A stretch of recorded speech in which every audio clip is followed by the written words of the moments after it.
욥기 17장 구약성경 778페이지 3절 말씀입니다. 욥기 17장 3절 한 절만 같이 보겠습니다. 청하건대 나에게 담보물을 주소서. 나의 손을 잡아줄 자가 누구리까. 아멘.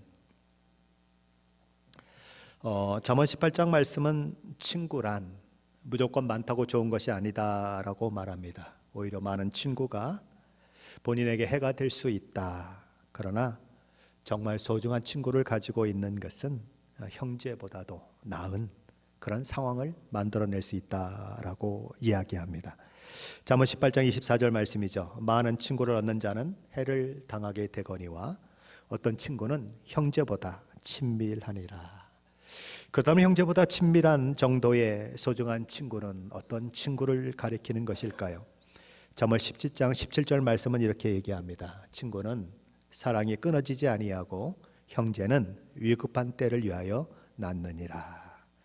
형제보다 친밀하다고 할 수 있는 친구는 어떤 친구인가? 고통과 어려움을 당한 친구를 위해 끊임없이 사랑에 도움을 주는 사람이다. 그렇게 얘기하는 것이죠. 욥이 고난을 당할 때 욥을 찾아와 무려 밤낮 7일 동안이나 침묵하면서 그 옆자리를 지켜주었고 함께 마음으로 아파했던 친구들, 욥에게는 잠시나마 위로가 되었을 것입니다. 하지만 친구들과의 대화가 지속되면서 욥은 점점 친구가 아니라 원수처럼 취급되고 있습니다. 욥의 친구들은 위로자가 아니라 재판장의 위치에서 재판하듯이 욥을 신문하는 태도와 자세로 일관합니다. 그러게 욥은 친구들의 말을 들으면 들을수록 더 답답하고 더 화가 나고 더 고통을 느낄 뿐인 것이죠. 그기야 욥은 그런 친구들을 향해서 한마디로 너희는 다 재난을 주는 위로자들이다 라고 일갈합니다. 욥기 16장 2절 5절 말씀을 한번 읽어보겠습니다. 욥기 16장 2절로 5절 말씀입니다. 이런 말은 내가 많이 들었나니 너희는 다 재난을 주는 위로자들이로구나. 헛된 말이 어찌 끝이 있으랴. 내가 무엇에 자극을 받아 이같이 대답하는가. 나도 너희처럼 말할 수 있나니 가령 너희 마음이 내 마음의 자리에 있다 하자. 나로 그럴듯한 말로 너희를 치며 너희를 향하여 머리를 흔들 수 있느니라. 그래도 입으로 너희를 강하게 하며 입술의 위로로 너희의 근심을 풀었으리라. 자신의 고난이 억울하다라고 호소하는 욥에 대해서 반복적으로 거의 같은 말을 반복하면서 그를 정죄하는 친구들로 인해 욥은 속이 많이 상해 있습니다. 그런 친구들은 있으나 마나한 것이 아닌가, 없는 것이 더 나은 친구는 아닌가 하는 생각이 들 정도로 친구들이 너무나 야속하게 느껴지는 것입니다. 위로자가 뭡니까? 위로자는 본래 따뜻한 말과 사랑의 격려로 상대에게 평안함을 주고 안정감을 심어주는 것이 위로자입니다. 하지만 정작 욥을 위로한다고 나타난 친구들은 도무지 욥에게 도움이 되지 않을 뿐만 아니라 욥에게 마음의 고통만 증가시킬 뿐인 것입니다. 그러기에 욥은 친구들이 욥을 회복시키고 세우는 위로자가 아니라 욥을 더 상처 있게 만들고 욥의 고통을 더 가증시키고 욥을 정서적으로 더 불안하게 만드는 재난을 주는 위로자다라고 표현합니다. 욥에게 있어서 그들의 말은 헛된 말에 불과한 것입니다. 도대체 무슨 악감정이 있는 것도 아닌데 욥을 왜 그렇게까지 내몰아치는지 욥은 이해하지를 못하는 것입니다. 욥도 말하는 것입니다. 나도 너희처럼 재난을 주는 위로자 역할을 할 수 있다.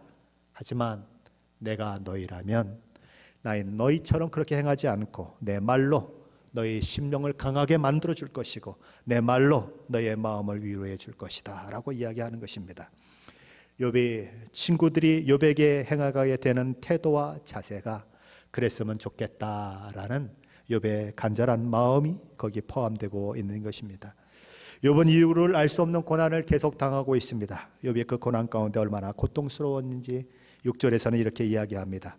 내가 말하여도 내 근심이 풀리지 아니하고 잠잠하여도 내 아픔이 줄어들지 않으리라. 고래고래 소리를 지르고 내가 뭘 잘못했냐고 해도 속이 안 풀리고 잠잠하고 있자니 미칠 것 같고 이래도 안 되고 저래도 안 되는 상황이다. 그런 얘기를 하고 있는 것입니다. 욥은 그러면서 이제 자신이 겪고 있는 고통이, 자신이 겪고 있는 고난이 하나님께서 그에게 허락하신 결과다라고 단정하면서 욥은 하나님께서 그에게 알 수 없는 폭력을 행함으로 인해서 그의 집안이 풍비박산 나게 되었다라고 이야기하죠. 우리 욥기 16장 9절로 16절 말씀인데 한번 같이 읽어봅니다. 9절로 16절 말씀입니다. 그는 진노하사 나를 찢고 적대시하시며 나를 향하여 이를 갈고 원수가 되어 날카로운 눈초리로 나를 보시고 무리들은 나를 향하여 입을 크게 벌리며 나를 모욕하며 뺨을 치며 함께 모여 나를 대적하는구나. 하나님이 나를 악인에게 넘기시며 행악자의 손에 던지셨구나. 내가 평안하더니 그가 나를 꺾으시며 내 목을 잡아 나를 부서뜨리시며 나를 세워 관역을 삼으시고 그의 화살들이 사방에서 날라와 사정없이 나를 쏘므로 그는 내 콩팥들을 꿰뚫고 그는 내 쓸개가 땅에 흘러나오게 하시는구나. 그가 나를 치고 다시 치며 용사같이 내게 달려드시니 내가 굵은 배를 꿰매어 내 피부에 덮고 내 뿔을 티끌에 더럽혔구나. 내 얼굴은 울음으로 붉었고 내 눈꺼풀에는 죽음의 그늘이 있구나. 욥의 첫째 고백은 뭡니까? 하나님께서 자신을 원수처럼 대한다라고 고백합니다. 하나님께서 그를 적대하신다는 것입니다. 하나님이 그를 증오하신다는 것입니다. 둘째로 욥은 하나님께서 그를 악인의 손에 넘기셨다라고 얘기합니다. 친구들의 손에, 주변 사람들의 손에 넘겨짐으로 인해서 그들이 함께 패거리가 되어서 군대가 포위하고 포위망을 좁혀 오듯이 그렇게 공격해 오듯이 욥을 공격하는 일이 일어나고 있다라고 얘기합니다. 셋째로 욥은 하나님께서 맹수가 먹잇감을 사냥하듯 욥을 사냥하셨다라고 이야기합니다. 어떻게 보면 욥은 풀이 우거진 그 곳에서 양처럼 한가로이 풀을 뜯고 있는 양과 같은 존재 아니었겠습니까? 그런데 갑자기 사자가 나타나고 늑대가 나타나고 하이에나가 나타나서 물어뜯고 그의 목뼈를 부러뜨리고 죽임을 당해서 먹잇감이 되어버리게 된 것처럼 소망도 없고 죽음만 남은 절박한 상황을 맞게 되었다라고 그는 이야기하는 것입니다. 넷째로 욥은 하나님께서 자신을 활쏘기의 관역으로 삼았다라고 말합니다. 관역이 뭡니까? 관역은 고정되어 있는 것입니다. 욥이 하나님이 쏘시는 화살을 꼼짝없이 다 맞아야 하는 상황을 맞고 있다라는 것이죠. 양궁 선수들을 보니까 10점 만점, 10점 만점 그래가지고 그냥 그렇게 가더라고요. 그런데 하나님이 화살을 쏘시면 어떻게 될까요? 빗나가는 일이 있을까요? 빗나가는 일이 전혀 없겠죠. 그러니 욥은 하나님이 쏘시는 화살을 다 맞을 수밖에 없었다. 한 개도 놓치지 않고 다 백발백중. 그래서 콩팥과 쓸개가 구멍을 다 내게 되는 그 일들이 있었다라고 얘기하는 것입니다. 고대 사람들에게 있어서 콩팥은 오늘날 우리가 생각하는 우리의 마음입니다. 콩팥이 구멍이 났다고 하는 것은 그들의 멘탈리티가 무너졌다라는 것입니다. 우리의 마음이 무너졌다. 그것과 똑같은 것입니다. 그리고 쓸개가 터졌다라고 그는 얘기합니다. 쓸개가 뭡니까? 쓸개는 터지면 쓴맛이 나죠. 그 쓸개 아닙니까? 옛날에 어릴 때 어른들이 돼지를 잡는 것을 본 적이 있어요. 그 돼지를 잡으면 내장 같은 걸 꺼내고 그럴 때 이 어른들이 조심스럽게 떼어내는 것이 있습니다. 항상 뭘 먼저 떼어내냐면 쓸개부터 떼어내요. 쓸개를 잘못 건드려서 그게 그 안에 다 퍼져버리면 아무것도 못 먹어요. 너무 써서. 자, 그럴 것처럼 쓸개가 터졌다고 하는 것은 그 터진 것이 결국 어떻게 됐다는 얘기입니까?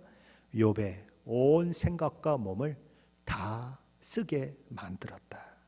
그의 인생이 쓰디쓴 인생이다라고 고백할 수 없는 상황을 만들어냈다. 그런 얘기를 지금 하고 있는 것입니다. 다섯째로 욥은 하나님께서 욥을 전쟁터에서 적을 치듯이 치셨다라고 이야기합니다. 근데 문제는 공격수가 누굽니까? 공격수가 하나님이에요.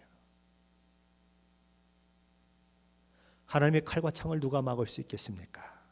결국 욥은 하나님이 휘두르는 칼과 창에 의해 무력하게 희생되어서 치명상을 입고 죽게 된 상황을 맞게 되었다라고 지금 욥은 한탄하는 것입니다.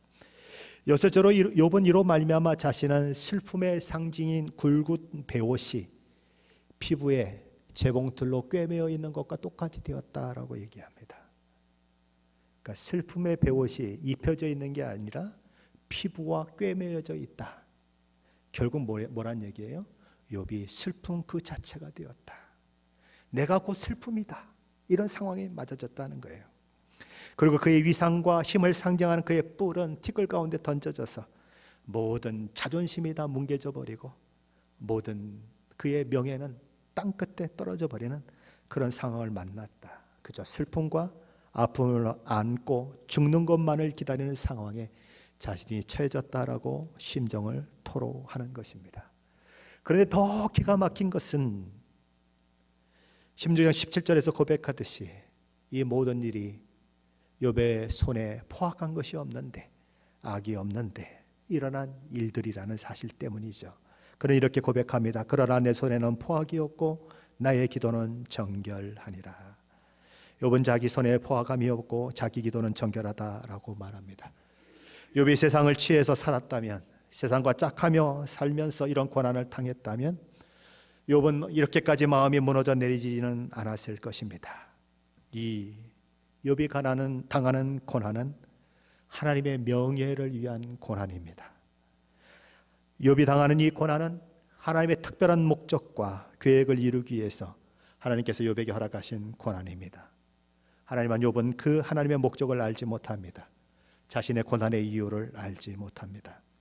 욥은 하나님께서 고난의 이유를 속시원히 가르쳐 주시지 않는 상황 가운데에서 친구들로부터 그 모든 것이 욥의 죄 때문이라고 지금까지 수도 없이 두들겨 맞았습니다. 여러분이 신앙생활할 때에 하나님도 편들어 주시지 않고 하나님으로부터 외면당한 같은 상황을 만나고 성도들로부터도 위로받지 못하는 상황을 만나고 정죄당할 상황을 만난다면 아마도 그보다 어려운 일은 없을 것입니다. 하나님의 위로가 없다면 끊임없는 사랑의 도움을 줘야 할 절실한 친구가 필요한 것인데, 그래야 견딜 수 있는데 그 친구마저 없다면 어떻게 살겠습니까? 가장 가까운 가족도, 가장 친한 친구도, 함께 신앙생활하던 믿음의 공동체의 식구들도 저와 여러분을 이해하지 못하고 엉뚱한 소리를 해대고 그냥 자기 생각대로 가슴에 대못을 박아버리는 그런 비난과 조롱을 퍼부을 때 우리가 당하는 고통은 다른 어떤 고통과 비교할 수 없을 만큼 클 수밖에 없는 것입니다. 자, 그런데 하나님께서는 종종 우리를 그 자리까지 몰고 가신다는 것입니다. 오스왈드 챔버스 목사님이 이집트에서 군인들을 대상으로 한 달 동안 설교한 내용을 그렇게 요약했던 욥기 설교 부제목이 이렇게 되어 있습니다. 더 나은 싸움을 위한 좌절. 뭐라고요? 더 나은 싸움을 위한 좌절. 하나님은 그 자리로 때로 우리를 이끌어 가신다는 것입니다. 저는 이렇게 표현하고 싶어요. 더 나은 승리를 위한 실패의 자리. 하나님은 거기로 우리를 이끌어 가신다. 사람은 실패를 통해 배웁니다. 실패를 통해 수많은 것들을 배웁니다. 어린아이들은 수많은 넘어짐을 통해서 걸음마를 배우고 뛰어가는 것을 배우는 것처럼 수 없는 실패를 반복하며 배우게 됩니다. 하나님 왜 이런 상황을 허락하실까요? 그냥 탄탄대로만 열어주시면 얼마나 좋을 텐데 왜 그런 상황을 허락하실까요? 그 속에서 배우라고 하시는 것입니다. 그 속에서 커져라. 그 속에서 영적 거장이 되어라 라고 말씀하시는 것입니다. 옛날에 장가가지 않은 사람은 나이가 50이 넘어도 60이 넘어도 어린아이처럼 여자들이 머리 따고 다니는 것처럼 다녀야 했습니다. 그 시대는 왜 그랬을까요? 뭐 때문에 나이가 많이 들었는데도 어린아이 취급했을까요? 장가 안 가면 사람이 안 된다는 거예요. 장가 안 가면 어른이 안 된다는 것입니다.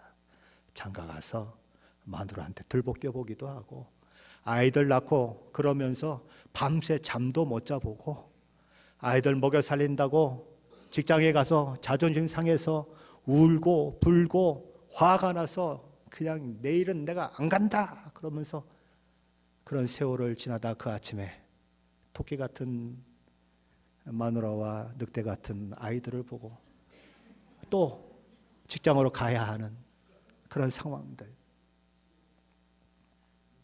그러면서 철이 든다는 거예요.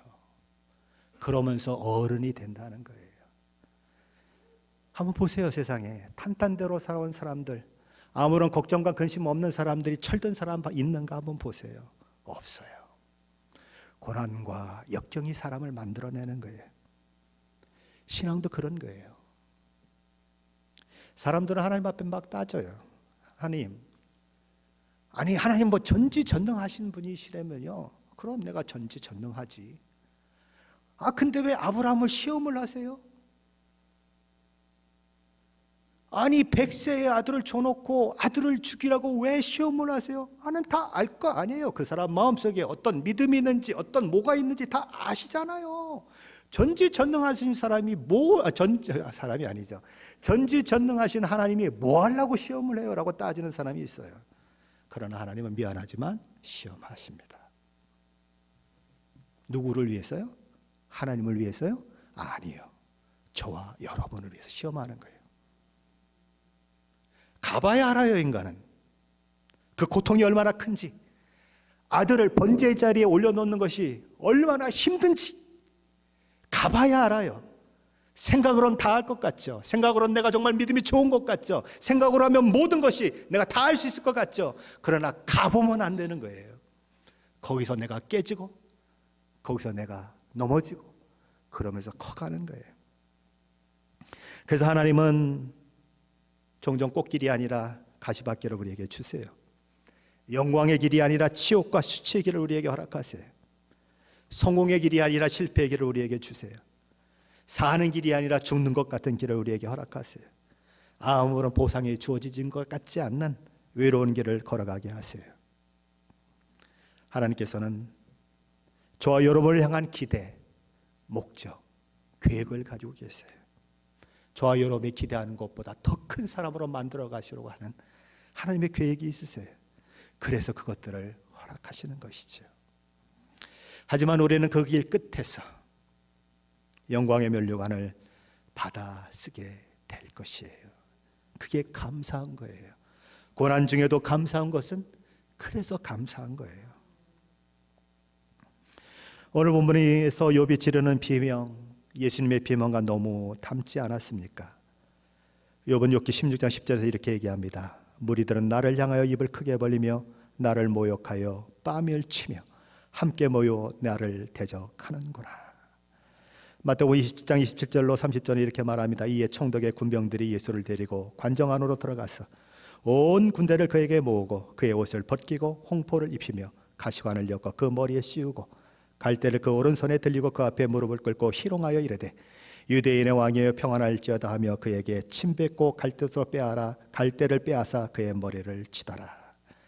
39절 41절에 이렇게 얘기합니다. 지나가는 사람들이 자기 머리를 흔들며 예수를 모욕하며 이르되 성전을 헐고 사흘에 짓는 자여 내가 만일 하나님의 아들이었던 자기를 구원하고 십자가에서 내려오라. 욥은 자기 손이 깨끗하다고 했습니다. 자기의 기도는 정결하다고 했습니다. 그러나 고난 가운데 있습니다. 예수님은 죄인이 아니시죠. 죄가 전혀 없으신 분이십니다. 하나님의 말씀에 100% 순종하신 오직 유일한 한 분이십니다.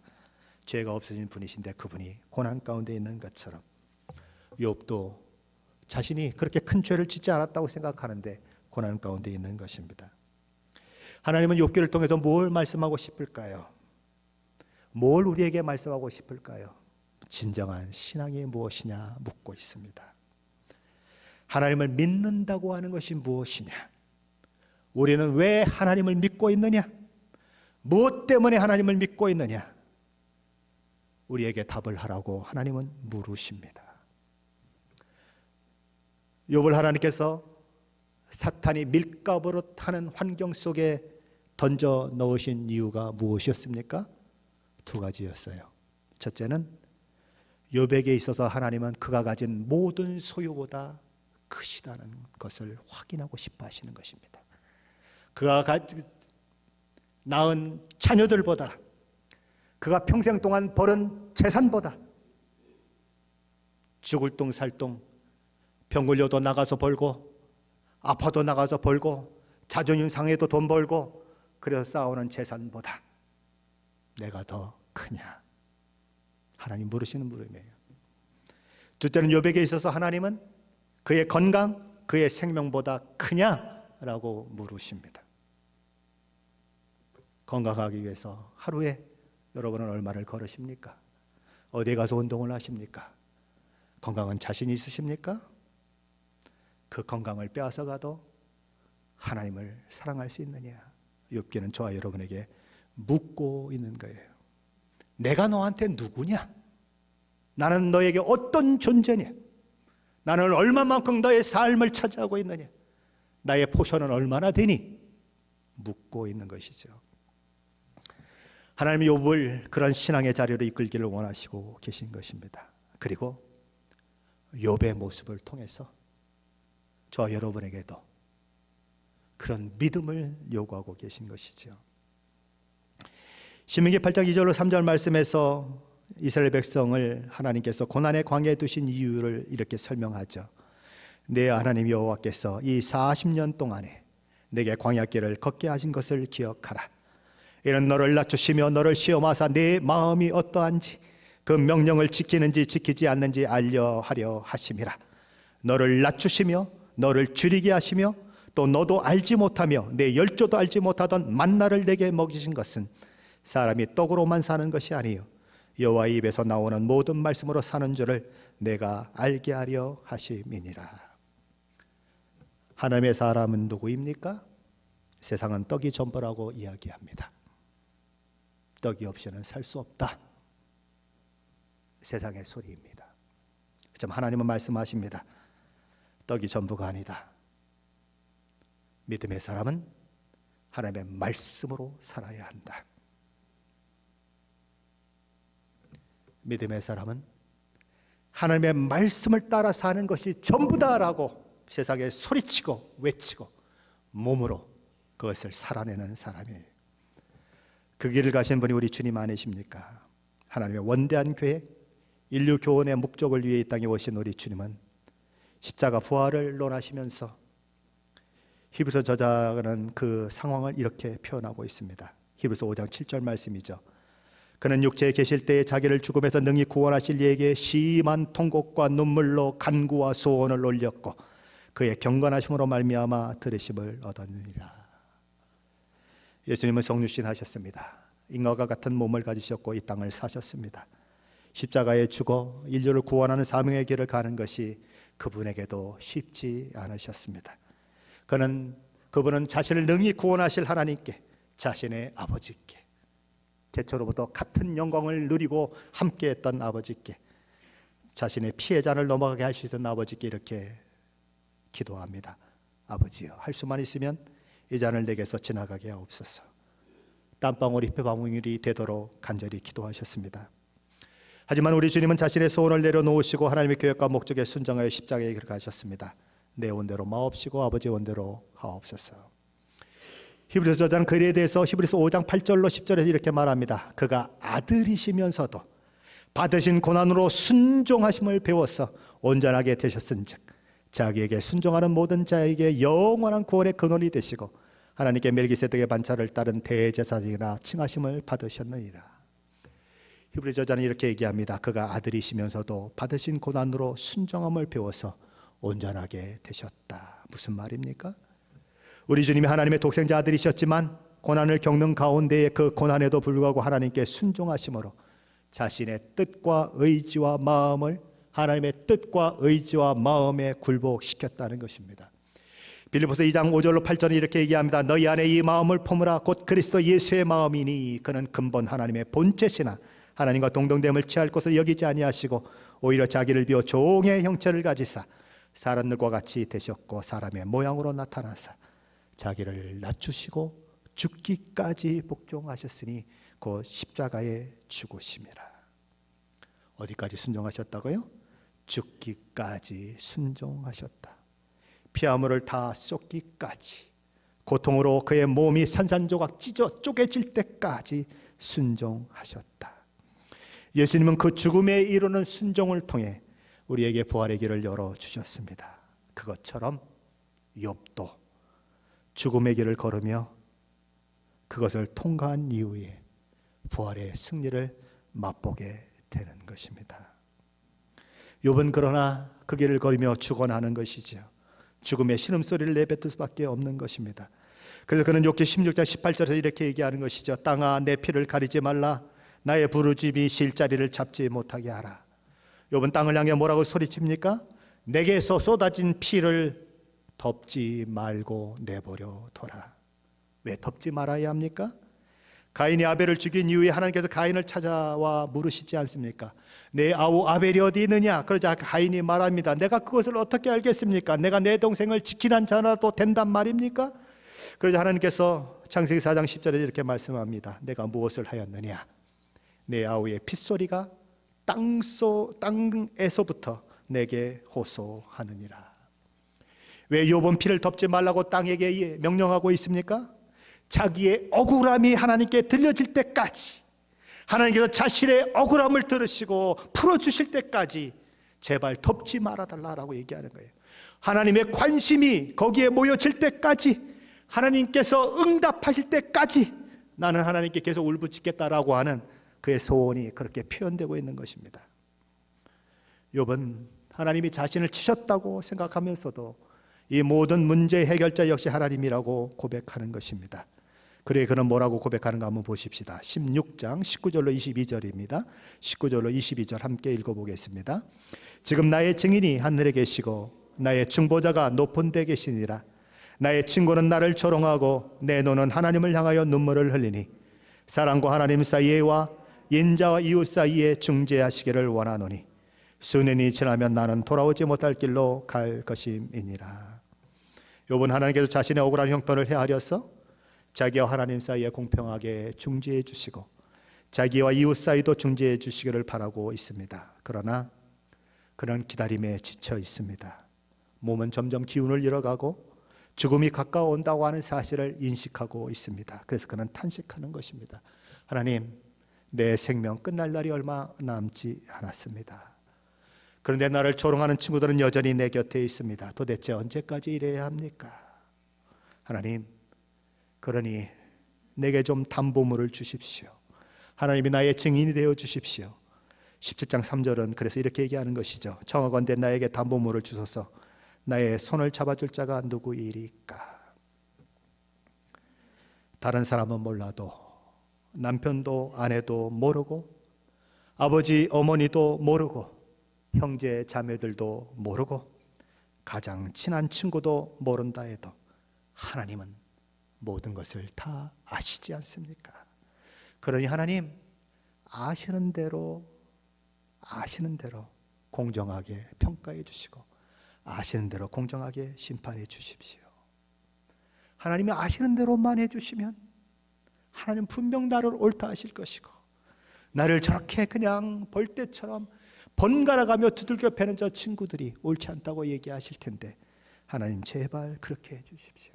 그리고 나를 공격하고 나를 비난하고 나를 정죄하는 저들이 하나님이 그렇게 하심으로 인해서 높여지는 일은 없도록 해주십시오라고 그는 간구하는 것이죠. 하나님께서는 예수 믿고 하나님의 자녀가 된 저와 여러분을 언제나 탄탄대로로 이끌어 가지는 않으십니다. 하나님께서는 저와 여러분의 인생을 시원한 인생으로 살도록 놔두지 않으십니다. 왜냐하면 우리가 소원하는 것보다 우리를 향한 하나님의 기대와 소원이 훨씬 더 크기 때문입니다. 그 하나님의 기대와 소원이 너무 커서 우리는 종종 내가 이럴 것 같으면 하나님 괜히 믿었지 하는 얘기를 해요. 이렇게 예수 믿는 것이 힘들 것 같으면 죽기 5분 전에 예수님 딱 믿고 천국 가는 게 좋은 건데 내가 괜히 일찍 믿어서 이 고생하고 있구나라는 얘기를 해요. 눈부신 하나님께서는 더 많은 열매를 맺기 위해서 포도나무 가지를 쳐내십니다. 포도나무의 입장에서 보면 고통과 아픔, 자기 몸을 베어내는 그 고통과 아픔을 겪어야 하는 거예요. 하나님께서 하나님의 자녀의 신분만을 가지라고 말씀하지 않았어요. 하나님 자녀에 걸맞는 자녀로 만들어내기 위해서 하나님은 근실히 저와 여러분을 징계하십니다. 연단 없이 만들어지는 강한 철이 있을까요? 불의 연단이 없이 만들어지는 참된 보석이 있을까요? 고통 없이 만들어지는 영광이 있을까요? 고난 없이 만들어지는 영성이 있을까요? 고난은 저와 여러분을 하나님의 자녀로 완성해 가시는 하나님의 사랑의 도구입니다. 그러므로 고난 당하는 일은 부끄러운 일도 아니고 억울한 것도 아닙니다. 고난을 통해 여러분의 여러 가지 인생의 삶 속에서 수많은 상처가 나 있습니까? 그 상처는 영광의 상처입니다. 고난을 통해 욥의 시선이 어디로 모아지고 있는지 여러분은 기억하십니까? 고난을 통해 욥의 시선은 하나님을 향하고 있습니다. 친구도 소용이 없고 아내도 소용이 없고 의지하는 것이 모든 것이 소용이 없기 때문에 그의 눈은 계속적으로 하나님을 바라보게 되어 있습니다. 그런 것처럼 하나님은 저와 여러분의 시선도 하나님께 고정되기를 원하십니다. 사도 바울은 고린도 교회 성도들에게 자신들이 당한 아시아에서의 환난과 고난을 언급하며 그 일을 통해 하나님의 그에게 무엇을 이루셨는지 이렇게 기록합니다. 고린도후서 1장 8절로 9절 말씀입니다. 형제들아, 우리가 아시아에서 당한 환난을 너희가 모르기를 원하지 아니하노니 힘에 겹도록 심한 고생을 당하여 살 소망까지 끊어지고 우리는 우리 자신이 사형 선고를 받은 줄 알았으니 이는 왜냐하면 우리로 자기를 의지하지 말고 오직 죽은 자를 다시 살리시는 하나님만 의지하게 하십니다. 왜 죽을 위기를 당했다고요? 왜 엄청난 환난을 당했다고요? 하나님만이 너의 소망이다. 그거를 알려주기 위해서 그러셨다라고 고백하는 것입니다. 저와 여러분이 당하는 모든 이들을 통해 저와 여러분의 시선이 하나님을 향하게 되고 저와 여러분이 하나님 한 분만을 의지하게 만든다면 그것이 고난일지라도 실패일지라도 고통일지라도 그것은 축복입니다. 하지만 그 반대로 저와 여러분이 만나는 모든 일들이 점점 하나님과 멀어지게 만들고 하나님이 아닌 다른 것을 의지하게 만드는 것이라면 그것이 저와 여러분을 아무리 부자되게 만들고 삶을 즐겁게 만들어주고 행복하게 만들어주는 조건이고 저와 여러분을 폼나게 만드는 것이라고 하더라도 그것은 축복이 아니라 저주입니다. 예수님은 인자는 많은 사람의 위에 대속물로 죽기 위해 이 땅에 오셨다고 하셨죠. 어느 날 제자들을 불러놓고 인자가 종교 지도자들에 의해서 팔려서 십자가에 죽게 될 것을 말씀하시지 않으셨습니까? 그러자 누가 따지죠? 베드로가 항의조로 항변하며 따집니다. 주여 그리 마옵소서, 이 일이 결코 죽게 미치지 아니하리이다. 제자가 뭐 예수님을 미워서 그랬겠습니까? 예수님을 얼마나 사랑하면 죽으면 안 된다고 얘기했겠습니까? 그러나 예수님은 단호합니다. 사탄아, 내 뒤로 물러가라. 너는 나를 넘어지게 하는 자로다. 그리고 예수님은 십자가를 묵묵히 지셨습니다. 그리고 그 일을 통해 하나님의 위대한 구원 계획을 이루어 내셨습니다. 저와 여러분은 사명의 길을 가고 있습니다. 하나님의 자녀로서의 삶을 살고 있습니다. 그런 사명을 감당하다 어려워지면 어떡하시겠습니까? 주님의 뜻인 줄 알고 순종하다가 어려운 고비를 만날 때 베드로 같은 사람을 만나면 어떻게 하시겠습니까? 그 길을 가지 말고 이 길을 가. 그러면 너 만사 형통할 거야. 그렇게 마음고생할 것도 없고 편한 길을 갈 수 있어. 왜 사서 고생을 하려고 그래? 누군가 이야기한다면 여러분은 무엇이라고 얘기하겠습니까? 우리가 해야 하는 말은 오직 하나입니다. 예수님처럼 단호히 외치는 것입니다. 사탄아, 내 뒤로 물러가라. 너는 나를 넘어지게 하는 자로다. 그 길이 영광의 길인 줄 알면, 그 길이 복된 길인 줄 알면, 그 길이 생명의 길인 줄 알면 우리는 그 길이 십자가의 길이더라도 죽는 길이라도 가야 하는 것입니다. 저와 여러분 모두가 그 길을 걸어갔으면 좋겠습니다.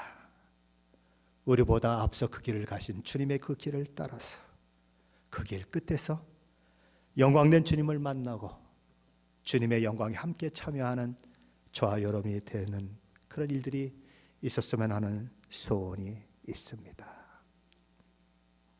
사탄아, 내 뒤로 물러가라. 너는 나를 넘어지게 하는 자로다 라고 고난의 길에서, 고통의 길에서 나를 꼬이는 사탄을 향해, 나를 유혹하는 그런 모든 사람들을 향해 저와 여러분은 그렇게 외칠 수 있으십니까? 하나님의 뜻을 알면, 하나님이 내게 주신 사명을 알면 우리는 그럴 수 있습니다. 예수님이 가신 길을 우리도 걸어가고 그 끝에서 영광스러운 멸류관을 받아 누려며 하나님의 뜻을 이루고 놀랍게 축복받는 자리에 있게 될 것입니다. 저도 여러분도 그 끝에서 그 자리에 서게 되시기를 예수 그리스도 이름으로 간절히 축원합니다.